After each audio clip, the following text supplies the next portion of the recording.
In module 5 of chapter 9, we shall learn about the asymptotic directions and asymptotic lines.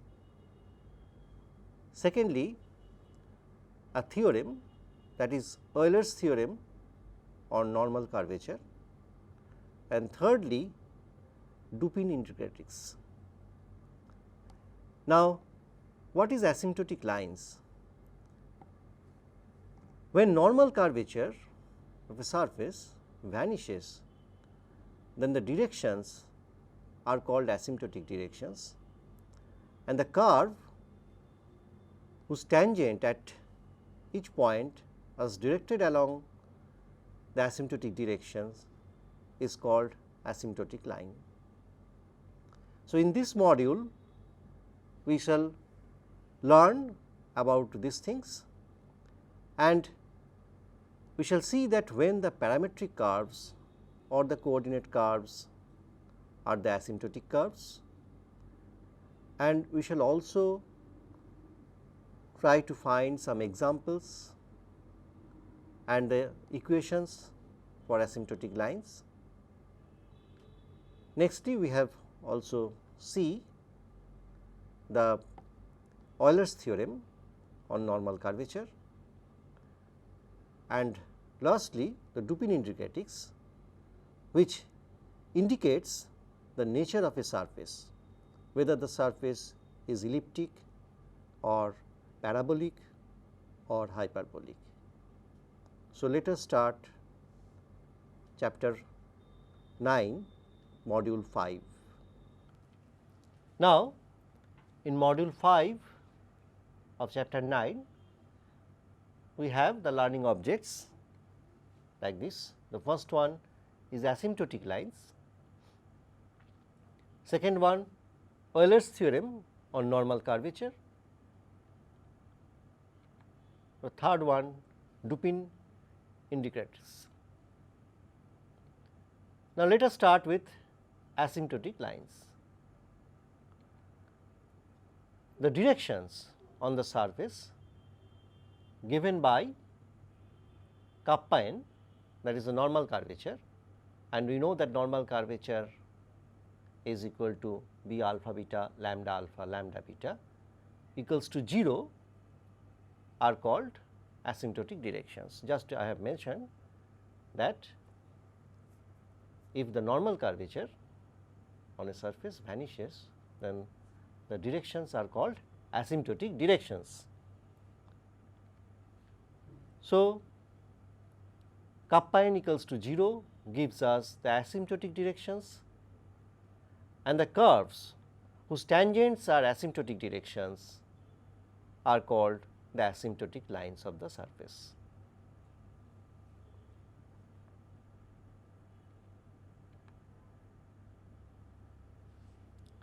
Now, the asymptotic directions are real and distinct when the Gaussian curvature, this k is the Gaussian curvature, is less than 0, imaginary when Gaussian curvature is greater than 0, and identical when Gaussian curvature equals to 0.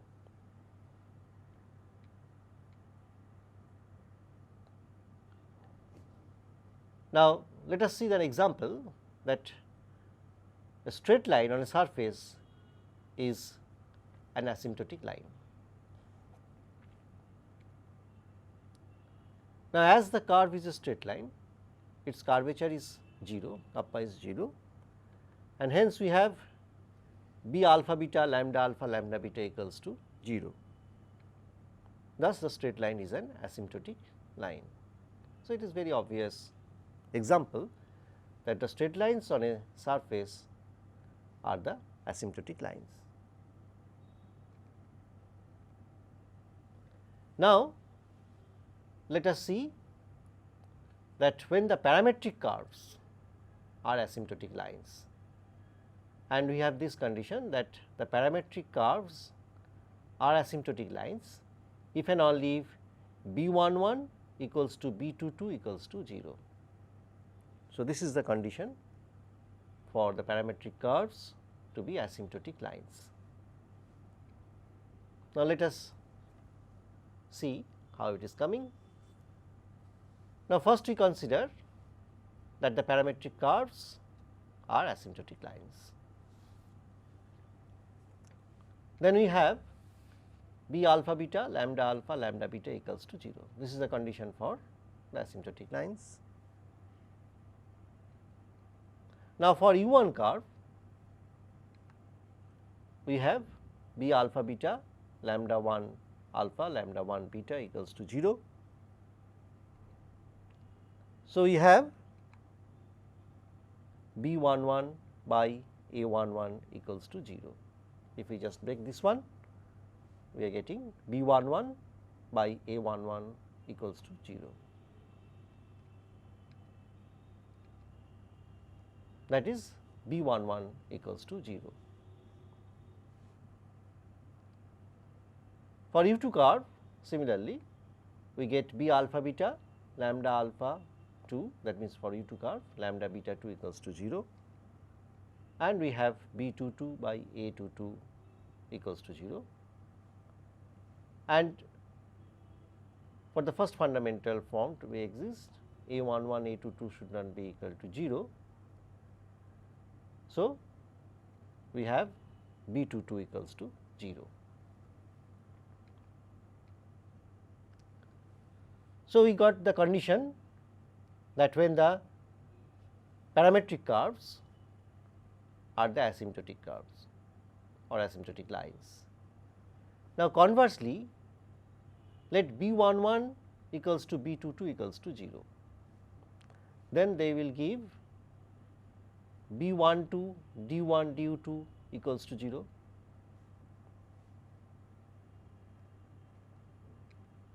That means D 1 D 2 equals to 0.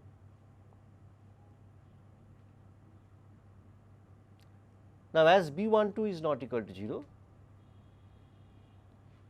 therefore, the curves are parametric curves, because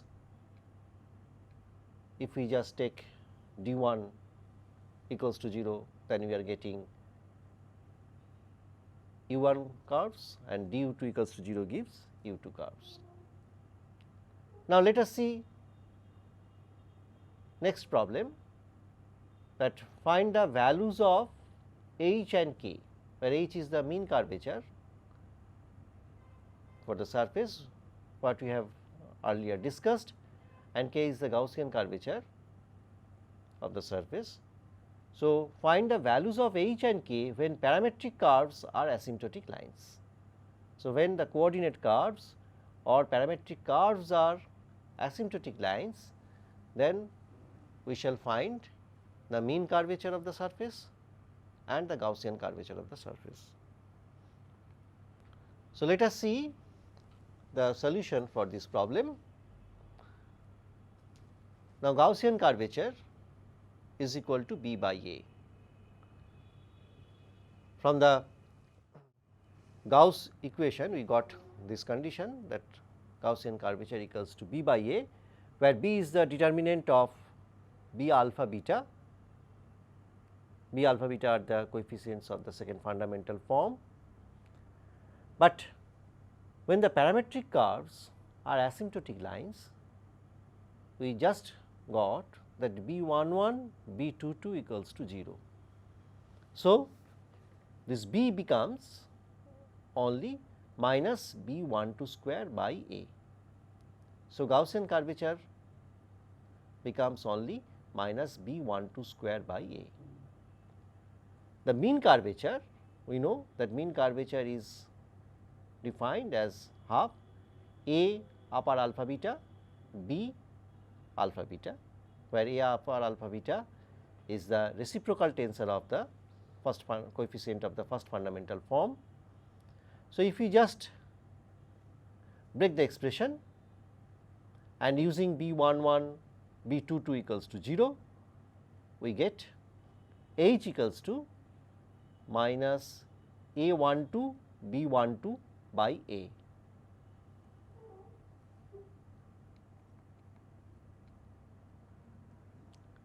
Now, let us see the asymptotic lines for this conoid given by the equation r equals to u cos v, u sin v, f v. We are going to find the asymptotic lines for this surface.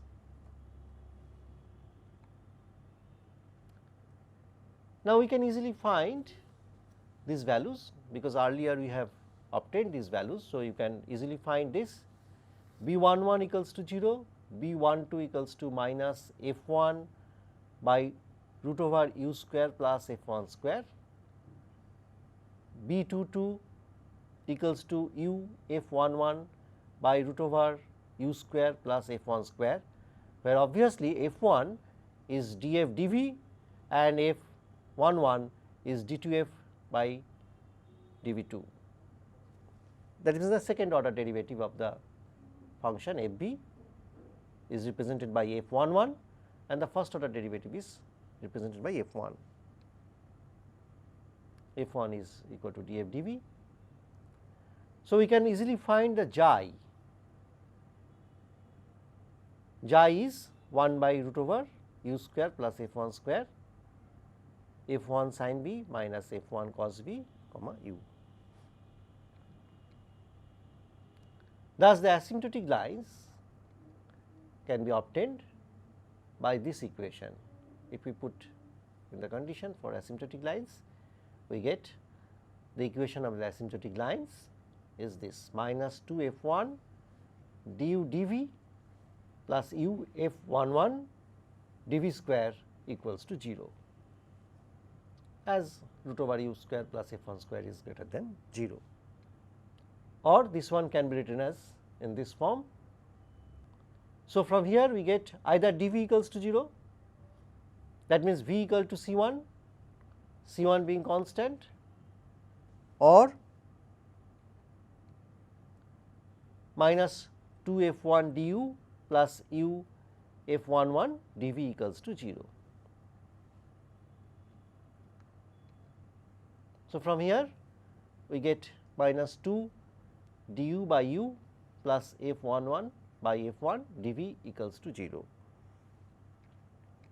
Now, solving or rather integrating, we get this one minus 2 log u plus log f 1 equals to constant,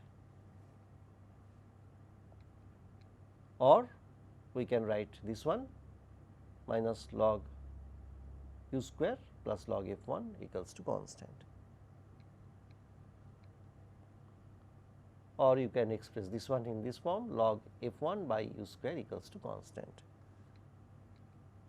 Therefore, f 1 equals to c 2 u square, or u 2 equals to d 1 f 1, where d 1 is written as 1 by c 2 and v equals to c 1. So, these are the asymptotic lines for the surface conoid given by the equation just expressed in the previously. Now, in section 2 of module 5 of chapter 9, we shall learn a theorem called Euler's theorem on normal curvature, which relates the lines of curvature, the normal curvature and the principal curvatures also. And nextly, we shall learn about the Dupin integratics. Dupin integratics is the system by which we can characterize the nature of the surface, and at that point on the surface we can make a conic section which also characterize the nature of the surface at that point. So, let us start the Euler's theorem on normal curvature. So, let us see the statement of Euler's theorem on normal curvature.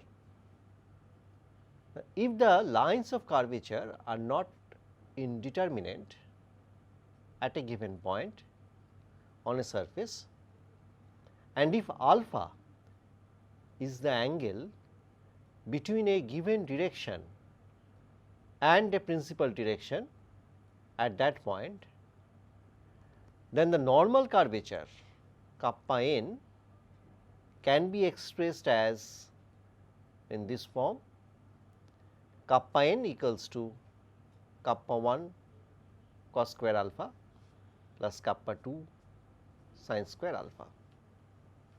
So, this kappa 1 and kappa 2 are the principal curvatures of the surface, and kappa n is the normal curvature of the surface. So, this theorem relates the lines of curvature, the normal curvature and the principal curvatures.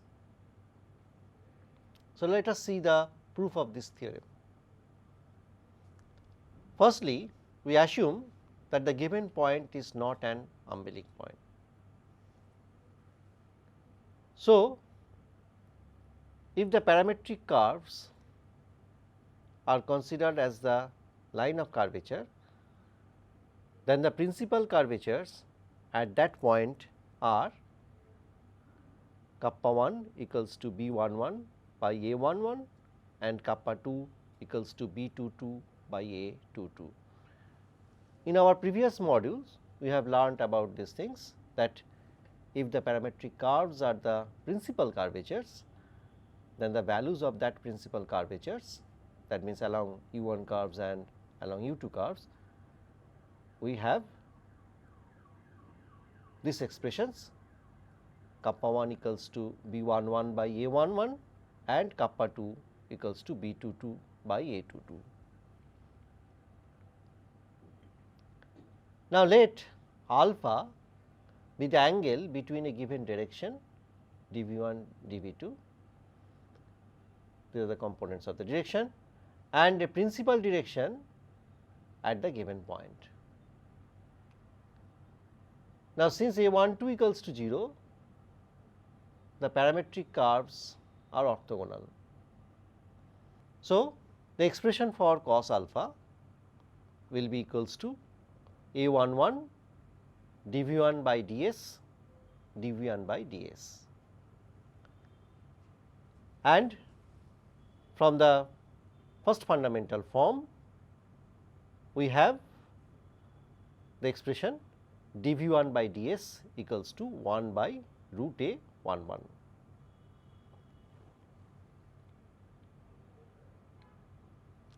Thus, cos alpha equals to A11 dV1 by ds 1 by root A 11, that means root A 11 dV1 by ds, and cos pi by 2 minus alpha, that is equal to sin alpha, equals to root A 22 dV2 by ds. Now, as the parametric curves are taken as line of curvatures, so the normal curvature at that point is kappa n equals to B11 dV1 square plus B22 dV2 square by ds square. Now, we know that the normal curvature kappa n is equal to the second fundamental form by first fundamental form. That means, kappa n equals to B alpha beta du alpha du beta by A alpha beta du alpha du beta, and we know that A alpha beta du alpha du beta can be expressed as ds square. So, kappa n is coming to this form, and then the right hand side becomes B11 dV1 by ds whole square plus B22 dV2 by ds whole square.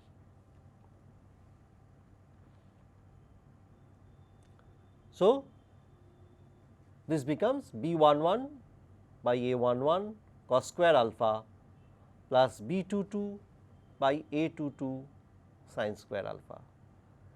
Now, we have just seen that when the parametric curves, the principal curvatures are B11 by A11 and B22 by A22. So, kappa n equals to kappa 1 cos square alpha plus kappa 2 sin square alpha.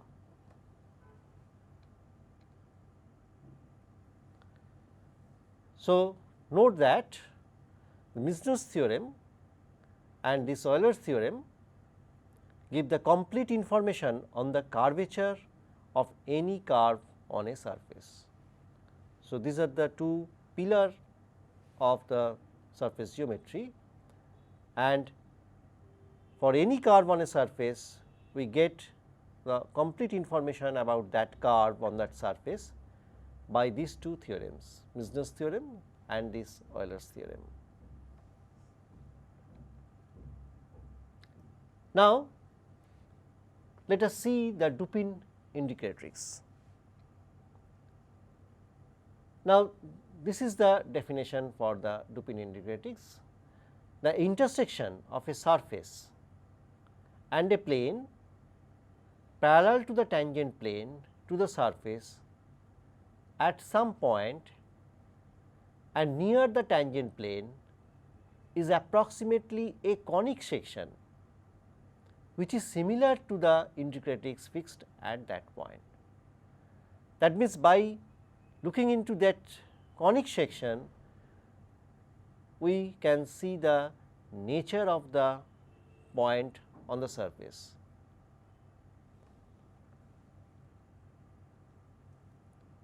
That is, if on the surface at the point P the Gaussian curvature is greater than 0, the point is elliptic, and so the Dupin indicatrix will be an ellipse. So, just getting this the conic section, the nature of the point on the surface can be determined. If the Gaussian curvature is less than 0, the point is hyperbolic, and so Dupin indicatrix is a hyperbola. And for k equals to 0, the point is parabolic, and so Dupin indicatrix is a parabola.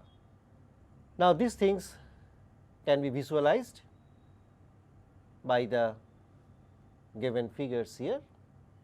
So, now let us see this figure from where we can see the Dupin indicatrix. Now, from the first figure we see that P is an elliptic point, the surface is like a egg-shaped surface, that is an elliptic surface, where the Gaussian curvature is greater than 0. For the second surface, it is a parabolic surface and the P is a parabolic point, and here the Gaussian curvature is equal to 0. That means, here if we take a section we get a parabola, and for the first figure if we take a section we will get an ellipse. Now, in third figure we see that this surface is a hyperbolic surface and the point P is a hyperbolic point, and here the Dupin indicatrix will be a hyperbola. So, from these three figures we can see or visualize the Dupin indicatrix. So, in module 5 of chapter 9, we have learned three things. The first one is asymptotic lines, second one Euler's theorem on normal curvature, and the third one is Dupin indicatrix. From asymptotic lines we have seen the condition that when the parametric curves are asymptotic lines. We have seen some examples also and obtained the asymptotic lines for a surface called conoid. In Euler's theorem, we have seen the relation between the normal curvature on the surface and the principal curvatures of the surface. And lastly, we have seen the Dupin integratics, where the conic sections can be the main part, where the nature of the point of a surface can be determined, that whether the point is elliptic point or hyperbolic point or parabolic point, we can visualize them by nature of the conic sections, which is known as Dupin integratics. So, with these three things we end this module.